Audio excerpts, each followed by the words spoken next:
Painted application ધોરણ 6 થી 12ના વિદ્યાર્થીઓ માટે અપડેટ થઈ ચૂકી છે. આ એપ્લિકેશનમાં શું છે? બધા જ વિષયના વિડીયોઝ છે. ગુજરાતની બેસ્ટ ફેકલ્ટી દ્વારા લાઈવ લેક્ચર્સ છે. આઈએમપી પ્રશ્ન છે, ટેસ્ટ સિરીઝ છે અને ગુજરાતના તમામ વિદ્યાર્થીઓ સાથે તમે તમારી કમ્પેરિઝન કરી શકો છો. ગેમિફિકેશન છે અને બીજું ઘણું બધું. તો તમે એપ્લિકેશન ડાઉનલોડ ન કરી હોય તો ડિસ્ક્રિપ્શનમાં લિંક આપી છે. હમણાં જ પ્લે સ્ટોર ઉપર જાઓ અને એપ્લિકેશન ડાઉનલોડ કરો. ઘરે બેઠીને સરસ મજાનું ગુજરાતની જોરદાર ફેકલ્ટી સાથે ભણો, સારા માર્ક્સે પાસ થાઓ. 11 કોમર્સ ગુજરાતી માધ્યમ વિષય અર્થશાસ્ત્ર ચેપ્ટર નંબર 6 બજાર એના વિશેની આપણે ચર્ચા કરતા હતા. બજાર એટલે શું? તો કે આપણે એવું જોયું કે અત્યાર સુધી બજાર એટલે શું, તો કે એક સ્થળ એવું માનવામાં આવતું કે જેમાં વસ્તુ કે સેવાનું ખરીદ વેચાણ કરવા માટે બે પક્ષકારોને ભેગા કરવામાં આવતા. કયા? તો કે વેપારી અને ચાલો ચેપ્ટર નંબર 4 ઉપર આપણે પહોંચ્યા હતા. છેલ્લે આપણે ચેપ્ટર નંબર 1 થી 3 section B, section A already 6 ચેપ્ટરનો આપણે અગાઉ કરી ચૂકેલા છીએ. સેક્શન બી હવે આપણે ચોથા ચેપ્ટરની શરૂઆત કરીએ, ફટાફટ પૂરું કરીએ એટલે હમણાં આપણે પાછું છઠ્ઠા ચેપ્ટર ઉપર આગળ વધીશું. છેલ્લે આપણે આલેખ જોયો તો લાવ્યા છો આલેખ આજે એઝ ઇટ ઇઝ, મને ખ્યાલ જ હતો. ચેપ્ટર નંબર 4 એટલે કે પુરવઠો, એમાં આગળ વધીએ. સૌથી પહેલો પ્રશ્ન તમને એવો પૂછાઈ શકે કે જથ્થો એટલે શું? તો જો જથ્થો કોને કહેવાય? તો કે જથ્થો એટલે વસ્તુના કુલ વેચાણક્ષમ એકમોનું પ્રમાણ.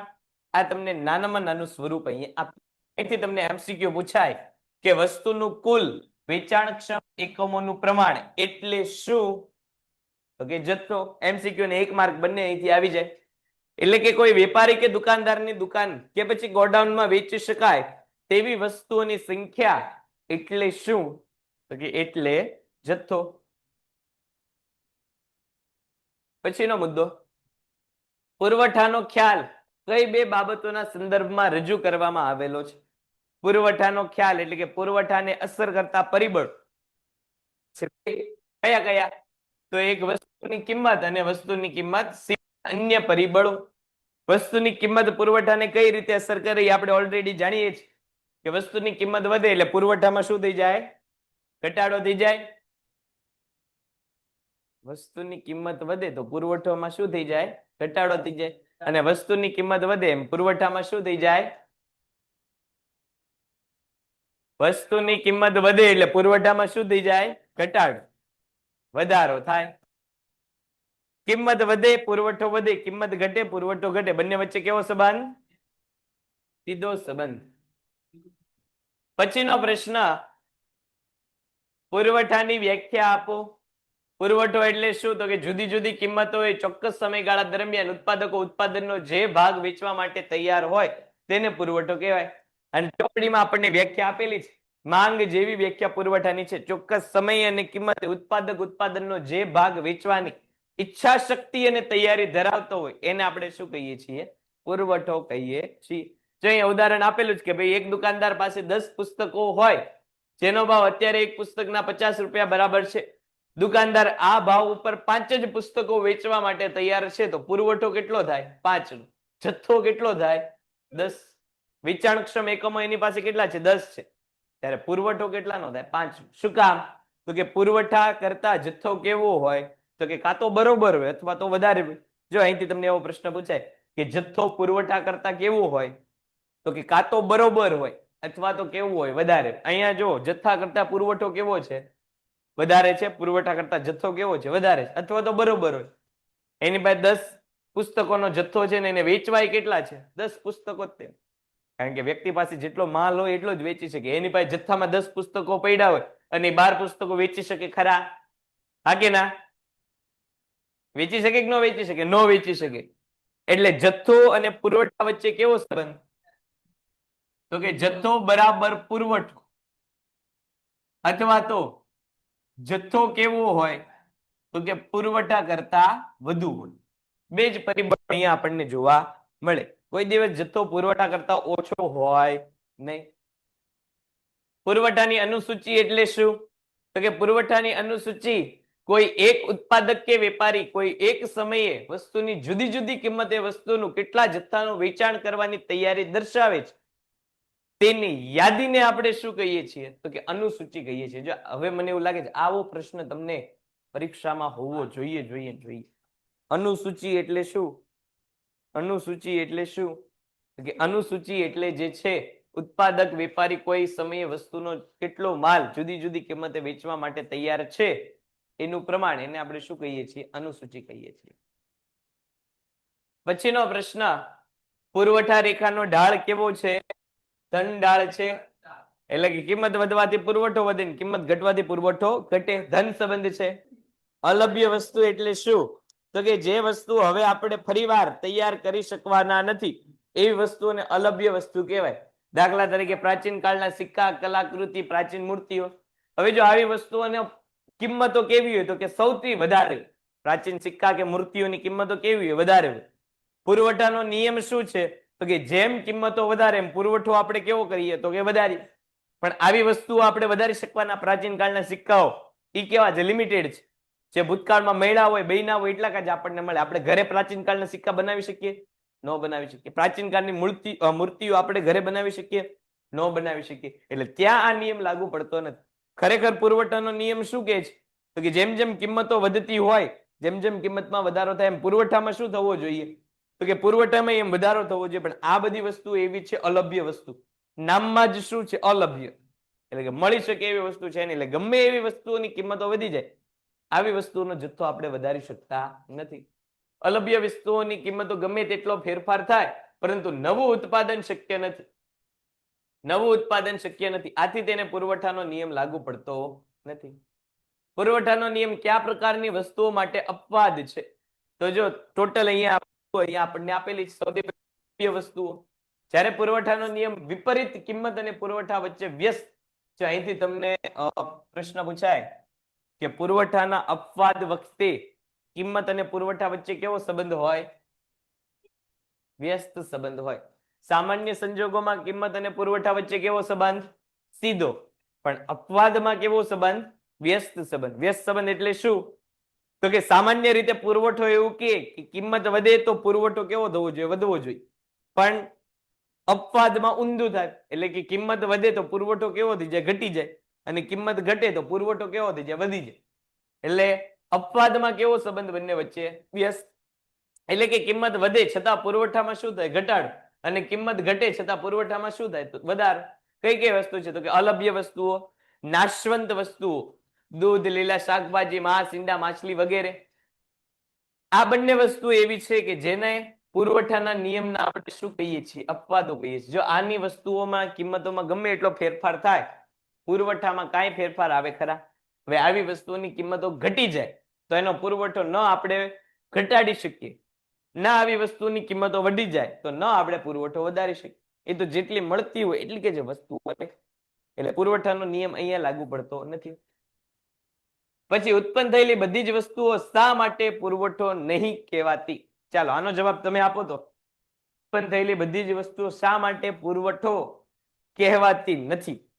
જેટલું ઉત્પાદન કરીએ છીએ બધાને આપણે પુરવઠો શું કામ નથી કહેતા? તો જો શું કામ બધી જ વસ્તુઓ પુરવઠો નથી કહેવાતી એની પાછળનું કારણ શું છે? તો કે વેપારી. પુરવઠાની વ્યાખ્યામાં આપણે શું જોયું? તો કે વસ્તુ અલગ અલગ કિંમતે અને સમયે ઉત્પાદક ઉત્પાદનનો જે ભાગ વેચવાની ઈચ્છા શક્તિની તૈયારી ધરાવતો એને પુરવઠો કહેવાય. પણ ચોક્કસ સમય અને કિંમતે ઉત્પાદક ઉત્પાદનનો જે ભાગ ઈચ્છા શક્તિ અને તૈયારી વેચવાની ધરાવતો જ નથી, તો ઉત્પાદન થયું હોવું છતાં એને શું કહેવામાં આવે? જથ્થો.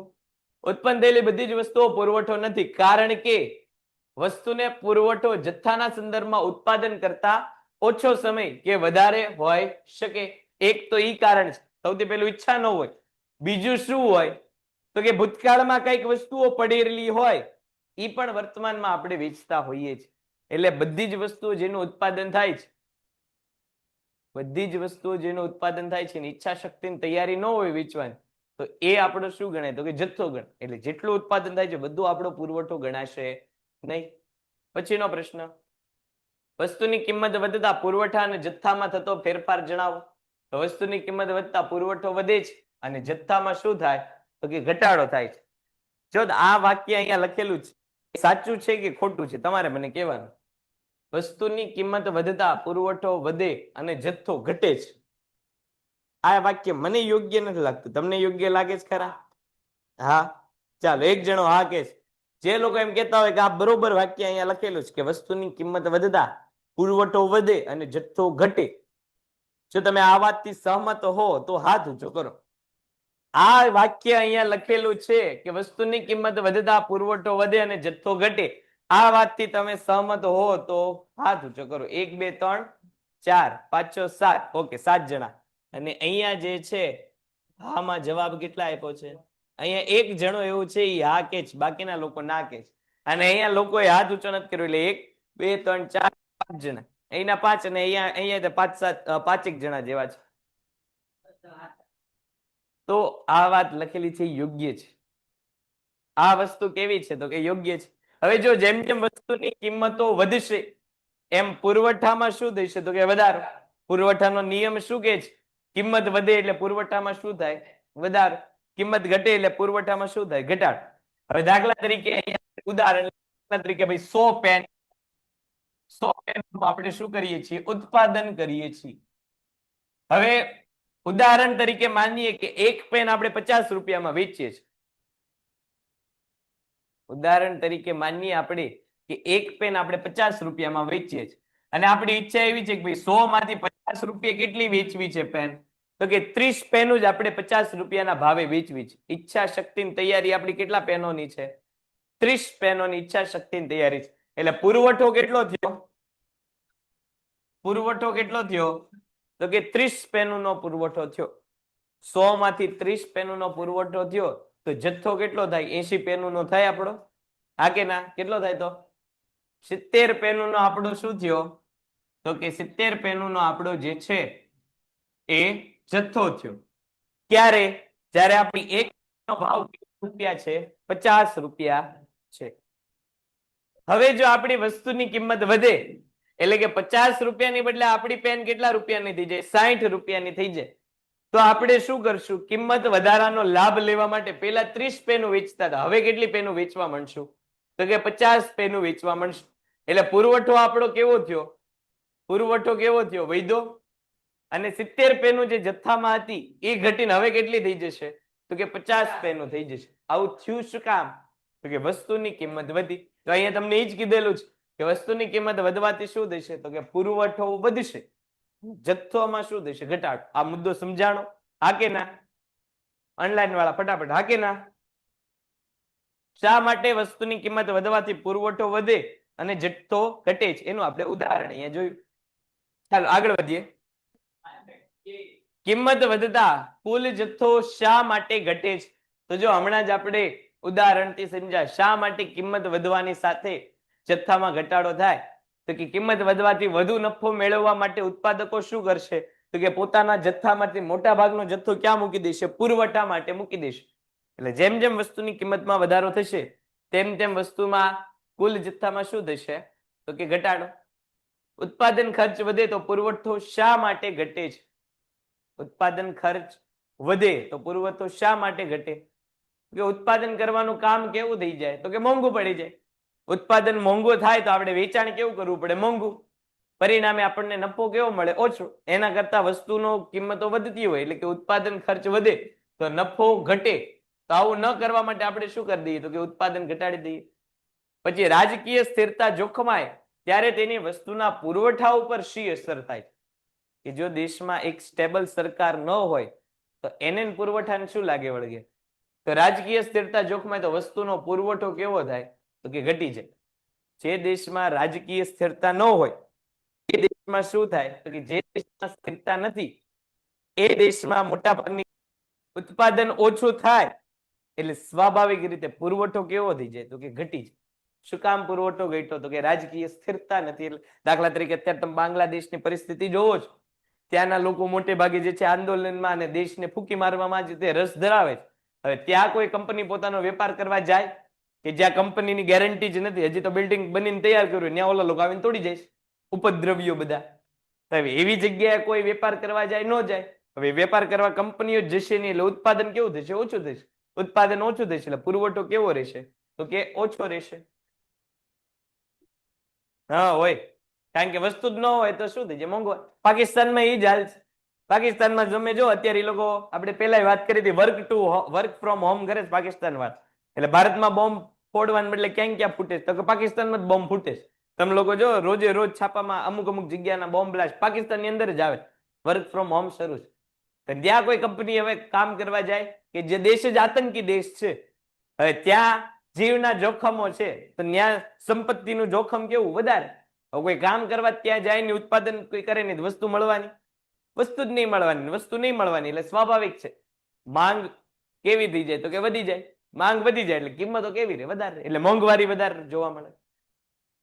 આવક અને ખર્ચનો ખ્યાલ. એમાં સૌથી પહેલો મુદ્દો, ઉત્પાદન વધે ત્યારે સરેરાશ સ્થિર ખર્ચ કેમ ઘટે છે? ચાલો આનો જવાબ તમે આપો તો. એ ઉત્પાદન વધવાથી સરેરાશ સ્થિર ખર્ચ શું કામ ઘટે? આવું આપણે 5મા ચેપ્ટરમાં જોયું હતું. શા માટે ઘટે? તો કે ઉત્પાદનના એકમોની વચ્ચે વધુ ને વધુ સ્થિર ખર્ચ કેવો થઈ જાય? તો કે વેચાઈ જાય છે. એટલા માટે જો અહીંયા ઉદાહરણ સાથે આપણે સમજાવ્યું છે કે ભાઈ દાખલા તરીકે કુલ સ્થિર ખર્ચ 50,000 એકમોનો હોય અને પેઢી 1,000 એકમોનું ઉત્પાદન કરે તો સરેરાશ સ્થિર ખર્ચ કેટલો આવે? 50 રૂપિયાનો. પણ ઈ જ પેઢી હવે 1,000 એકમોની બદલે 2,000 એકમોનું ઉત્પાદન કરે તો 50,000 ભાગ્યા 2,000 એટલે સરેરાશ સ્થિર ખર્ચ કેટલો થઈ જાય? 25 રૂપિયા. એટલે ઉત્પાદન વધવાથી વધુ ને વધુ ખર્ચ શું થાય? તો કે વધુ ને વધુ એકમો વચ્ચે વેચાઈ જાય. પરિણામે સરેરાશ સ્થિર ખર્ચ કેવો રહે? ઓછો રહે. 2,000 ની બદલે 3,000 એકમોનું ઉત્પાદન કરે તો 50,000 ભાગ્યા 3,000. 3,000 ની બદલે 5,000 એકમોનું ઉત્પાદન કરે તો 50,000 ભાગ્યા 5,000 તો 10 રૂપિયાનો સરેરાશ ખર્ચ આવે. જેમ જેમ ઉત્પાદન વધે એમ ખર્ચ વધુ ને વધુ એકમો વચ્ચે વિભાજિત થતો હોવાથી સરેરાશ સ્થિર ખર્ચ કેવો રહે છે? તો કે ઓછો રહે છે. પછીનો મુદ્દો, સીમાંત ખર્ચ શોધવાનું સૂત્ર શું છે? તો કે અહીંયા આપણે લખેલું છે MCN બરાબર TCN માઇનસ TCN માઇનસ 1. સીમાંત ખર્ચ કોને કહેવાય? તો કે કોઈ પણ વસ્તુનું ઉત્પાદન વધારવા માટે ખર્ચમાં પણ જે વધારો થાય છે એને આપણે સીમાંત ખર્ચ કહીએ છીએ. એક વસ્તુનું વધારે ઉત્પાદન થાય કે એક વસ્તુનું ઓછું ઉત્પાદન થાય, એક વસ્તુના ફેરથી જે ફેરફાર થાય છે એને આપણે કયો ખર્ચ કહીએ છીએ? સીમાંત ખર્ચ કહીએ છીએ. પછીનો મુદ્દો, સ્થિર ખર્ચ એટલે શું અને સ્થિર ખર્ચની રેખા કેવા પ્રકારની છે? ચાલો સ્થિર ખર્ચ કોને કહીશું આપણે? સ્થિર ખર્ચ એટલે શું? તો કે ઉત્પાદન વધે તો ખર્ચ વધે, ઉત્પાદન ઘટે તો ખર્ચ ઘટે, અને ઉત્પાદન શૂન્ય થાય તો ખર્ચ શૂન્ય થાય. એને સ્થિર ખર્ચ કહેવાય. વાહ. સ્થિર ખર્ચ એટલે શું? તો કે ઉત્પાદન વધે ઘટે કે શૂન્ય થાય, ખર્ચ કેવો રે? એક સમાન રે. એટલે જ નામ એનું સ્થિર છે. તું બોલ્યો એ ચલિત ખર્ચ. ઉત્પાદન વધે ઘટે કે શૂન્ય થાય. સ્થિર ખર્ચ રેખાનો ઢાળ કેવો છે? તો કે સ્થિર ખર્ચ રેખાનો ઢાળ જે છે x અક્ષને સમાંતર છે. પછીનો મુદ્દો, આવકના કયા ખ્યાલને કિંમત કહી શકાય? તો જો આવકના 3 પ્રકારના ખ્યાલ છે એને આપણે કિંમત કહી શકીએ. કયા કયા ખ્યાલને? તો કે કુલ આવક, સરેરાશ આવક અને સીમાંત આવકના ખ્યાલનો સમાવેશ થાય છે. અહીં સરેરાશ આવકના ખ્યાલને કિંમત કહી શકાય કારણ કે ઉત્પાદનની દ્રષ્ટિએ જે સરેરાશ આવક છે તે જ ગ્રાહકની દ્રષ્ટિએ શું છે? કિંમત છે. મોટે ભાગે ઉત્પાદન જેટલું થાય એને આપણે ઉત્પાદનના એકમો વડે ભાંગીએ એટલે આપણને આપણી કોસ્ટ ખ્યાલ આવે. એની અંદર આપણે નફો ઉમેરી દઈએ એટલે આપણને શું મળી જાય? કિંમત મળી જાય. એટલે કઈને આપણે કિંમત કહીશું? સરેરાશ આવક. પછીનું સીમાંત આવક કોને કહેવાય? તો હમણાં જ આપણે ઉપર એનો સાથે સમાવેશ કરી લીધો હતો કે એક એકમનું વધારે વેચાણ કરીએ કે એકમનું ઓછું વેચાણ કરીએ તો જે કુલ એકમમાં ફેરફાર થાય એક એકમના ફેરફારને કારણે એને આપણે શું કહીએ છીએ? સીમાંત આવક. પછીનો પ્રશ્ન એટલે કે ચેપ્ટર નંબર 6 એમાં આપણે આગળ વધીએ છીએ હવે. હા, પ્રશ્ન નેક્સ્ટ લેક્ચર. બજારની આપણે ચર્ચા કરતા હતા. બજાર એટલે શું? તો કે બજાર એટલે આપણે એવું માન્યું કે પેલા ઉભી થઈ જાય ત્યાંથી ઊભી થઈ જાય ત્યાંથી, ઊભી થઈને આવ, ખુરશી લઈને આવ એટલે તને જગ્યા બતાડવા. ફટાફટ ઊભી થા, મારે અહીંયા લેક્ચર જાય છે. કે તારે એક હાટું લેક્ચર ની ઉપર હાલ, ખુરશી લઈને આવ બાર આમ, અહીંયા બીજા હાલ ફટાફટ બેવું હોય તો અહીંયા બેઠ, ને ત્યાં બેઠી રહે. આ બસ, તો હવે નો ત્યાંથી હલતી હો, અને હવે અવાજ કરીશ તો હવે બહાર મોકલી દઈશ. બજાર એટલે શું? તો કે પેલા આપણે જેને સ્થળ માનતા હતા, હવે એ શું બની ગયું છે? માધ્યમ બની ગયું છે. સૌથી પહેલું બજાર આપણે જોયું, અપૂર્ણ હરીફાઈ વાળું બજાર, સોરી પૂર્ણ હરીફાઈ વાળું બજાર. એ કેવું બજાર છે? કાલ્પનિક કે સૈદ્ધાંતિક બજાર છે. તારે જવું જ પાછળ? કાલ્પનિક કે સૈદ્ધાંતિક બજાર છે. પછી આપણે કયું બજાર જોયું? તો કે ઇજારા વાળું બજાર, એટલે કે મોનોપોલી, મોનોપોલી વાળું બજાર, કે જેને આપણે શું કહીએ છીએ? ઇજારો, કે જ્યાં વેચનાર કોણ હશે? એક, અને ખરીદનાર કેવા હશે? તો કે ઘણા બધા ખરીદનારાઓ હશે. એને આપણે કયું બજાર કહીએ છીએ? મોનોપોલી. પછી આપણે જોયું ઇજારા યુક્ત હરીફાઈ વાળું બજાર, અને એની અંદર આપણે અહીંયા પહોંચ્યા છીએ પેઢીઓની મુક્ત અવર જવર. અહીંયા સુધીમાં તમને ચેપ્ટર નંબર 6 માં કઈ પ્રશ્ન હોય તો બોલો. અહીંયા સુધીમાં ચેપ્ટર નંબર 6 માં કઈ પ્રશ્ન હોય? અહીંયા સુધીમાં કોઈને કઈ પ્રશ્ન નથી તો આગળ વધીએ આપણે. પેઢીઓની મુક્ત અવર જવર. પેઢીઓની મુક્ત અવર જવર એટલે શું? તો કે પેઢી ગમે ત્યારે ધંધામાં પ્રવેશ અને ગમે ત્યારે ધંધાની બહાર વહી જાય. ઇજારા યુક્ત હરીફાઈમાં આપણે એવું કહેતા હતા કે ભાઈ આની પછી એટલે કે અલ્પ હસ્તક ઇજારો અને ઇજારા યુક્ત હરીફાઈ બંને કેવા છે? આમ ગણો તો એક સરખા છે. સમજૂતી માટે આપણે છેલ્લે ટેલિકોમ સેક્ટરની વાત કરી હતી કે ટેલિકોમ સેક્ટરમાં અત્યારે કયું બજાર હાલે છે? ઇજારા યુક્ત હરીફાઈ વાળું બજાર. અહીંયા જો 4 જ પેઢીઓ છે, જીઓ, એરટેલ, વીઆઈ અને બીએસએનએલ. એમાં આમ ગણો તો મેઇન 3 જ તે, જીઓ, એરટેલ અને વીઆઈ. તો ઈ બજાર એટલે કેવું બજાર? ઇજારા યુક્ત હરીફાઈ વાળું બજાર. પણ અલ્પ હસ્તક ઇજારો અને ઇજારા યુક્ત હરીફાઈમાં ફેર શું? તો કે ઇજારા યુક્ત હરીફાઈમાં કોઈ મોટી પેઢીઓ હશે નહીં. આપણે સમજૂતી માટે આપણે ટેલિકોમ સેક્ટરને લઈ શકીએ, પણ અહીંયા કોઈ મોટી પેઢીઓ હશે નહીં. એ બધું કેમાં આવશે? તો કે અલ્પ હસ્તક ઇજારામાં આવશે. મોટી પેઢીઓ ક્યાં આવે? અલ્પ હસ્તક ઇજારામાં. અહીંયા પેઢીઓ પાસે ઇજારો હોય છે, પણ પેઢીઓના કદ કેવા હશે? નાના નાના હશે. દાખલા તરીકે પૂજારા છે ભાવનગરનું, તો એને આપણે અહીંયા લઈ શકીએ. અહીંયા એટલે શેમાં? ઇજારા યુક્ત હરીફાઈમાં પૂજારાને આપણે લઈ શકીએ. પૂજારા મોબાઈલનું વેચાણ કરે છે, એ પેઢી નાની છે, પણ એનો ભાવનગરમાં ઇજારો છે. એટલે એ પેઢી બજારમાં જેવા ફેરફાર કરે એ કઈક નવી સ્કીમ લાવે, એટલે જેટલી મોબાઈલની શોપ વાળા હોય બધા કઈક ફેરફાર લાવે. પેઢીનું કદ નાનું છે, પણ ઇજારા વાળું છે, તો એનો સમાવેશ અહીંયા થાય. પણ આપણે જે ટેલિકોમ સેક્ટરની વાત કરતા હતા, સમજૂતી માટે અહીંયા આપણે લઈ શકીએ, પણ એ બજાર કયું કહેવાય? અલ્પ હસ્તક ઇજારા વાળું બજાર કહેવાય.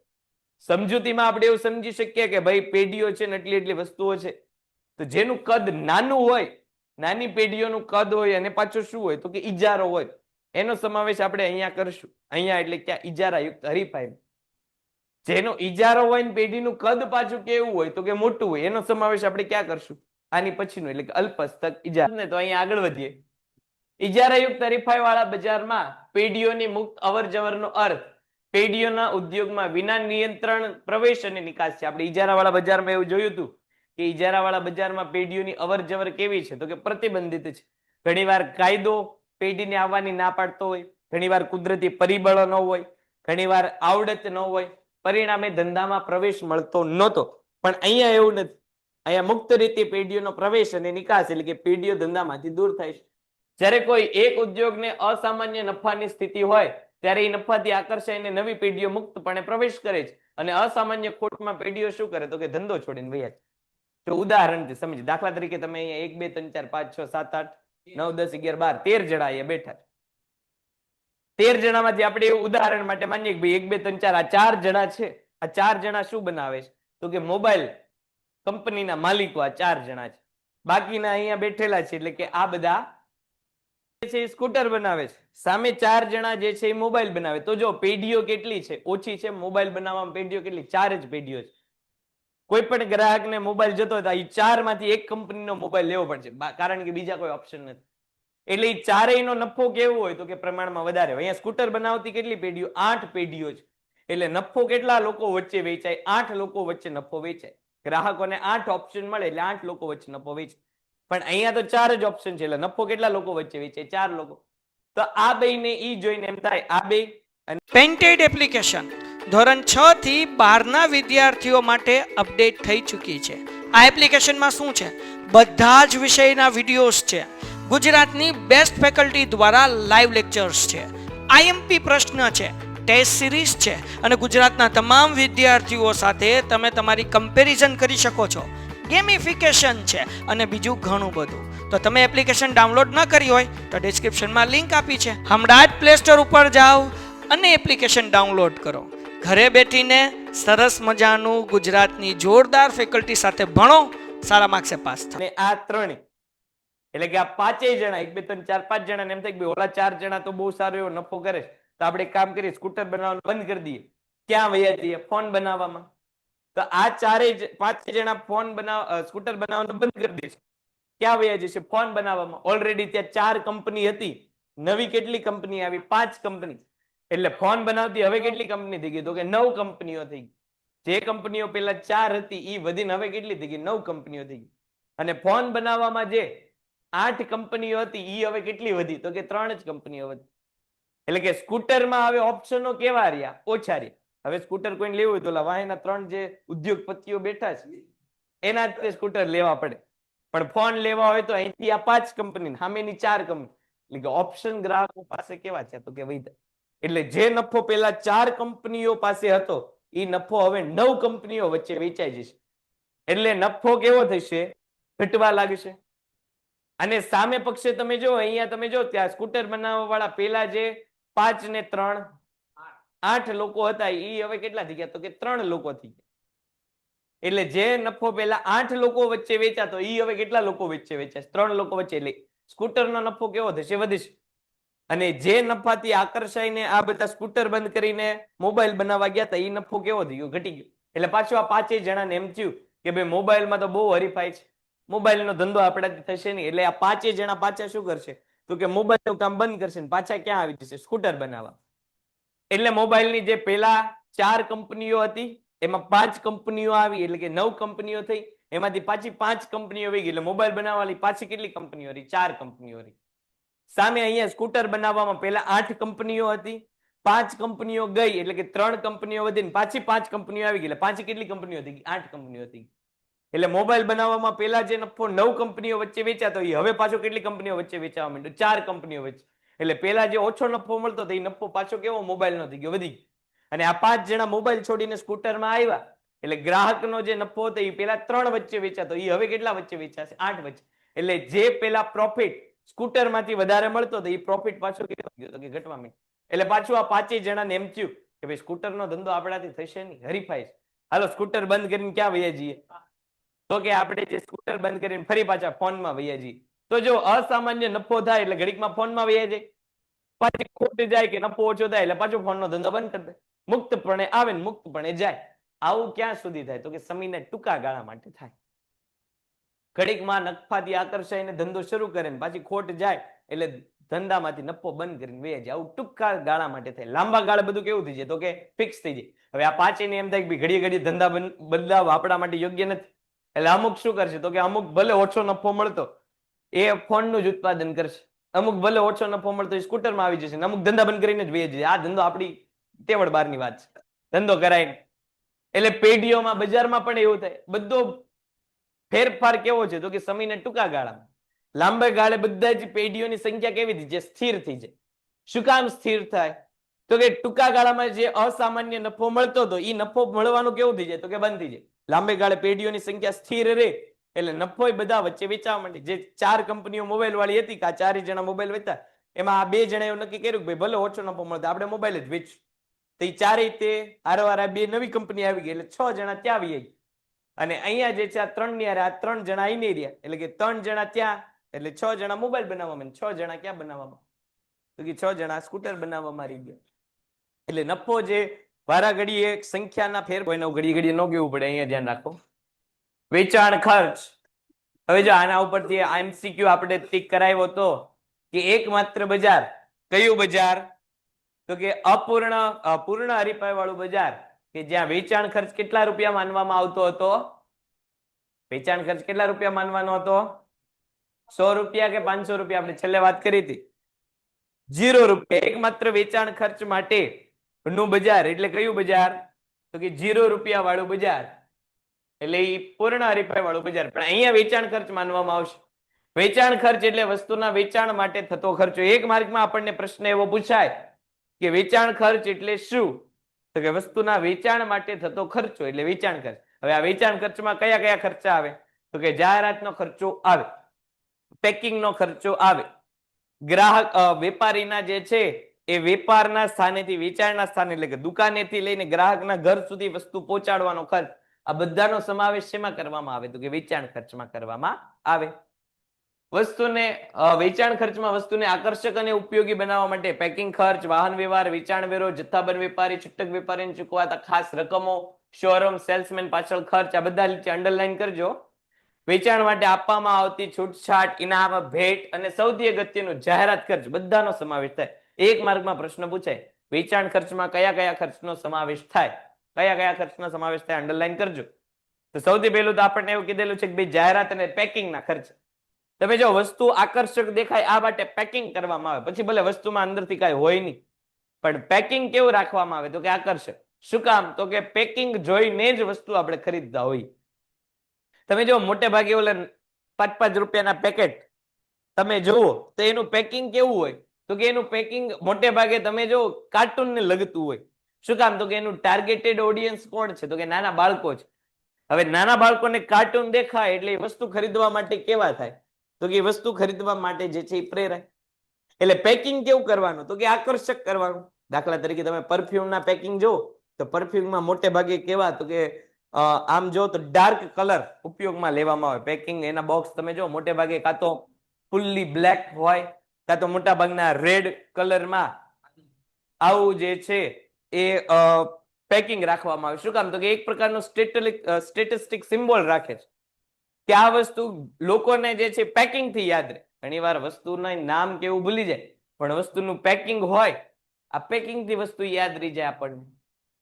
જાહેરાતનો ખર્ચો કે વસ્તુને લોકો સુધી પહોંચાડવા માટે આપણને શેની જરૂર પડે? તો કે જાહેરાત. હવે આ ખર્ચો હોય તે અંતે દેવાનો કોને હોય? કસ્ટમર હોય. આપણને જે છે ટીવીમાં જાહેરાતો દેખાડે એના પૈસા કોની પાસે જ લેવાના? કસ્ટમર પાસે.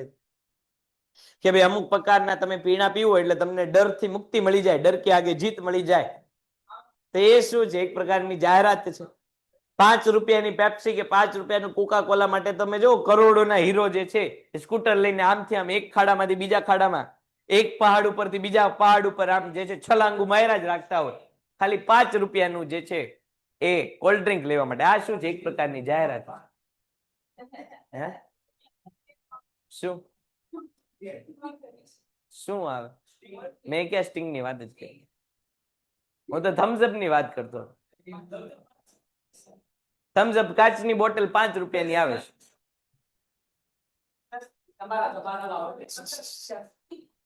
અહીં આવતર હાલ ભાવ બધાના કઈ જાય, ઠંડા પીણાના બધાના ભાવ કઈ જાય અહીંયા. તને હા તને ખબર? હાલ અહીંયા આવીને તું આખો પ્રોમ્પ્ટ વાંચી જા ભાઈ કેટલાનો કેટલો ભાવ છે. બે જાલામ ને તો ખોટે ખોટું ખબર ને 2 દિવસથી જવા દઉં. હવે ખાલી પીલી એકી ચડાવવાની નહીં, બે જવાનું. ઇજારાયુક્ત હરીફાઈમાં વેચાણ ખર્ચ એક વિશિષ્ટ લક્ષણ છે. ખાસ અંડરલાઈન કરજો. વેચાણ ખર્ચ કોનું વિશિષ્ટ લક્ષણ છે? ઇજારાયુક્ત હરીફાઈનું. આ લક્ષણ પૂર્ણ હરીફાઈમાં કે ઇજારાવાળા બજારમાં જોવા મળતું નથી. પૂર્ણ હરીફાઈમાં શું કામ જોવા નથી મળતું? તો કે પૂર્ણ હરીફાઈમાં કેવી વસ્તુઓ છે? સમાન ગુણી વસ્તુઓ છે, એટલે ત્યાં વેચાણ ખર્ચ કેવો થાય? ઓછો થાય. મોટે ભાગે એક વસ્તુનું જે છે જાહેરાત થતી હોય. પેન્ટેડ એપ્લિકેશન ધોરણ 6 થી 12ના વિદ્યાર્થીઓ માટે અપડેટ થઈ ચૂકી છે. આ એપ્લિકેશનમાં શું છે? બધા જ વિષયના વિડીયોઝ છે. ગુજરાતની બેસ્ટ ફેકલ્ટી દ્વારા લાઈવ લેક્ચર્સ છે, આઈએમપી પ્રશ્ન છે, ટેસ્ટ સિરીઝ છે અને ગુજરાતના તમામ વિદ્યાર્થીઓ સાથે તમે તમારી કમ્પેરિઝન કરી શકો છો. ગેમિફિકેશન છે અને બીજું ઘણું બધું. તો તમે એપ્લિકેશન ડાઉનલોડ ન કરી હોય તો ડિસ્ક્રિપ્શનમાં લિંક આપી છે. હમણાં જ પ્લે સ્ટોર ઉપર જાઓ અને એપ્લિકેશન ડાઉનલોડ કરો. ઘરે બેઠીને સરસ મજાનું ગુજરાતની જોરદાર ફેકલ્ટી સાથે ભણો, સારા માર્ક્સે પાસ થાઓ. સાથે સાથે શું થઈ જાય? તો કે બીજી વસ્તુની જાહેરાત થઈ જાય. ઇજારાવાળા બજારમાં હરીફાઈ નથી એટલે જાહેરાત ખર્ચ ઓછો છે. તો અહીંયા જે છે હરીફાઈ ઓછી હોવાથી એટલે કે ઇજારાવાળા બજારમાં હરીફાઈ ઓછી હોવાથી જાહેરાત ન થાય.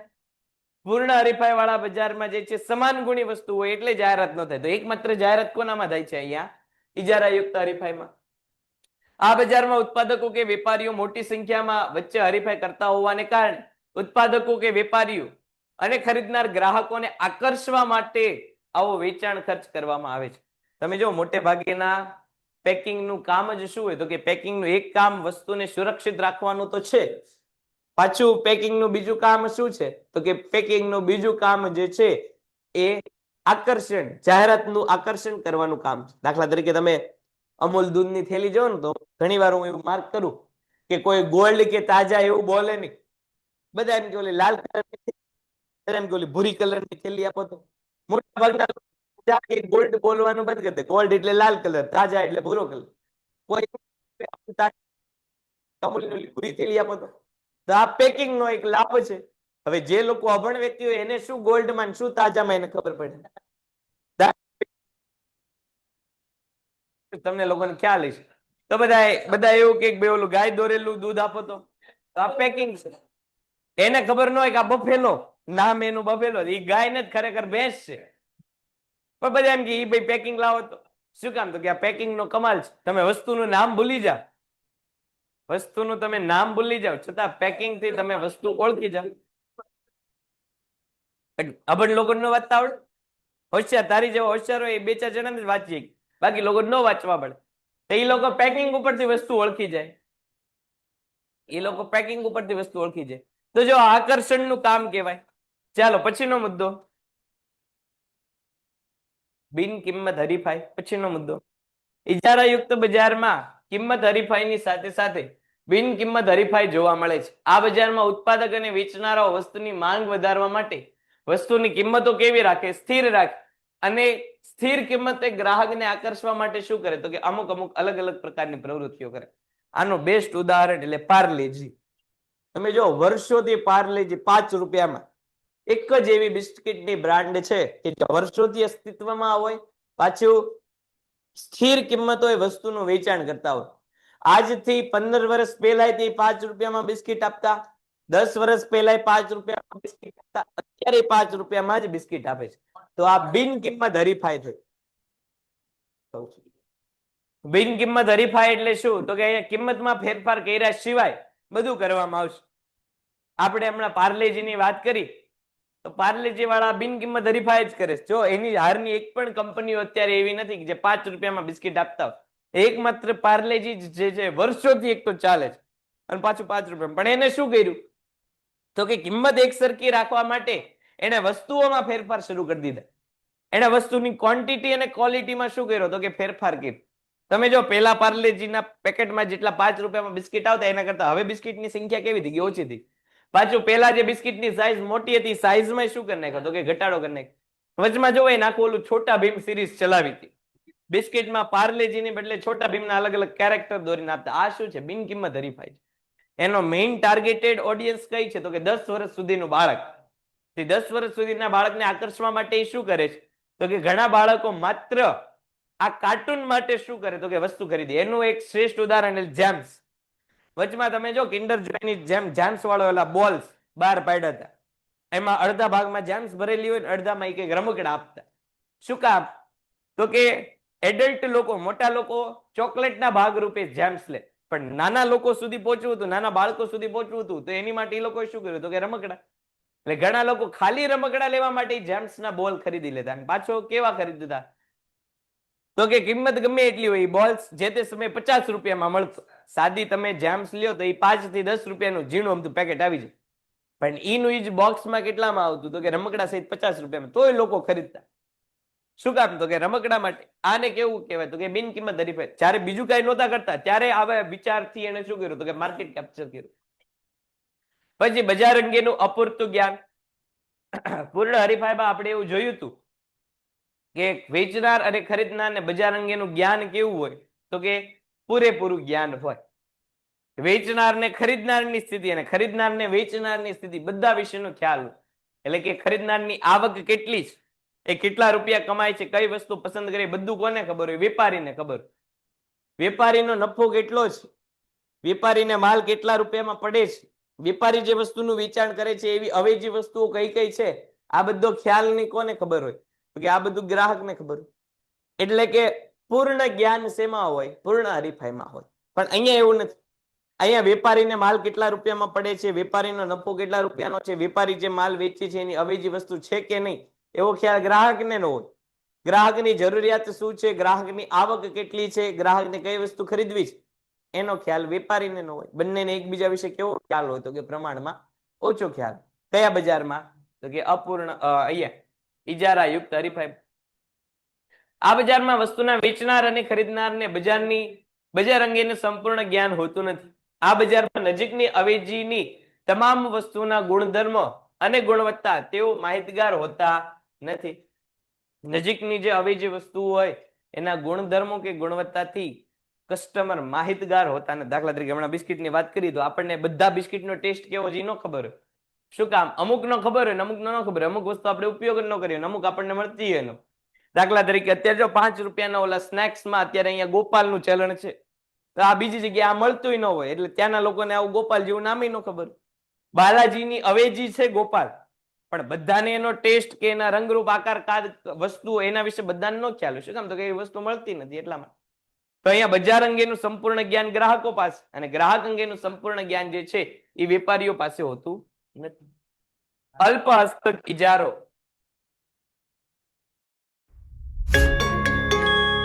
Painted, Painless Learning.